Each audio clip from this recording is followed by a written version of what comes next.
বাংলাদেশে লক্ষ লক্ষ রেমিটেন্স যোদ্ধা রয়েছে, যারা বাংলাদেশ থেকে যখন হযরত শাহজালাল আন্তর্জাতিক বিমানবন্দর হয়ে বিভিন্ন রাষ্ট্রে যায়, তখন তাদেরকে বিদায় দেওয়ার জন্য পরিবারের আত্মীয় স্বজন, প্রিয়জনরা এয়ারপোর্টে যায়।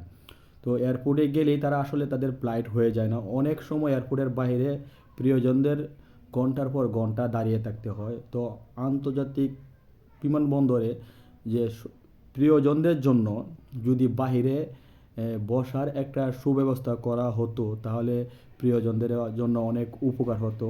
আমি বেশ কয়েকবার হযরত শাহজালাল আন্তর্জাতিক বিমানবন্দরে গিয়েছি।